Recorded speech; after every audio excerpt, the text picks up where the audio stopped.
Today's Labour story is not one of triumph, but of narrowing horizons. Emily Thornberry and Paula Baker both pulled out of the deputy leadership contest, leaving the field wide open for what is shaping to be a straight fight between the Education Secretary Bridget Phillipson and the former Commons leader Lucy Powell. The arithmetic explains much. Candidates need 80 MPs nominations by this afternoon, to progress. Thornberry, despite her stature as chair of the Foreign Affairs Committee and her long service in Labour's front bench teams, could only muster 13. Baker, representing Liverpool Watertree, gained 14. Both saw the writing on the wall. Alison McGovern had already bowed out the day before, throwing her weight behind Phillipson. And now, with Barker directing her supporters toward Powell, the contest clarifies. At present, Phillipson looks the stronger contender with 116 nominations. She's already through to the next stage. Powell is on 77, 3 shy of the line, but likely to pick up defectors from Barker and Thornberry's camp.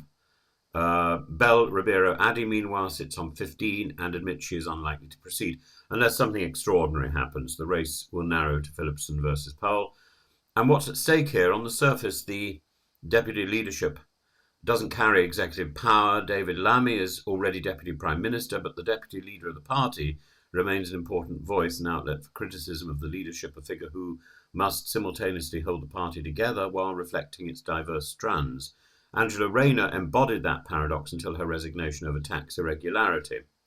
Phillipson's advantage is obvious. She's in the cabinet, loyal to Starmer, with the support of Downing Street and the parliamentary majority, and her campaign message is one of unity and discipline.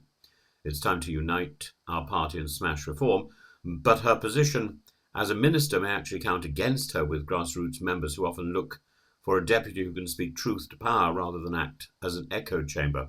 Powell, by contrast, has a different selling point. Sacked only last week, she's free to campaign as a full-time deputy, emphasising her independence, and allies cast her as the shop steward of Labour MPs, someone who can tend the party's coalition while Starmer governs. Her close relationship with Andy Burnham, the Manchester mayor, adds a layer of intrigue. A Powell win could be read as a proxy victory for Burnham against Starmer's machine, and this contest is more than a beauty parade.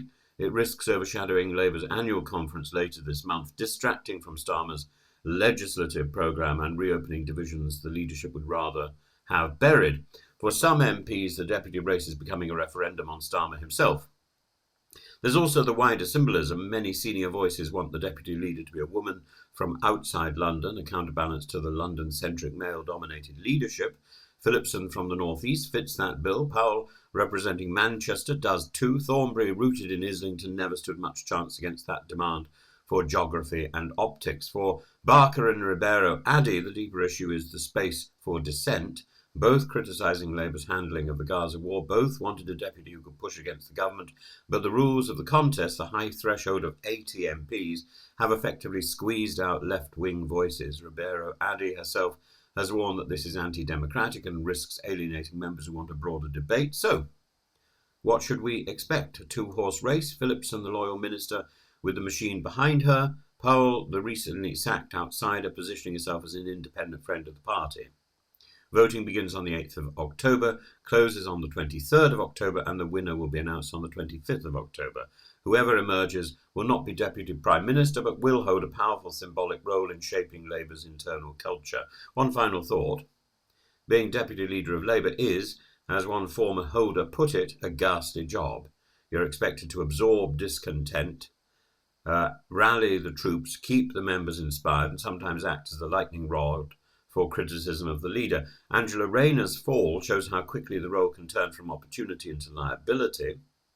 Whoever succeeds her must tread carefully, loyal but not sycophantic, independent but not destructive, and the Labour deputy leadership contest, then, is more than a personnel matter. It's a test of what kind of internal democracy Starmer's Labour wants to project: managed unity from above, or a space for dissenting voices. In the next 6 weeks, that tension will be laid bare.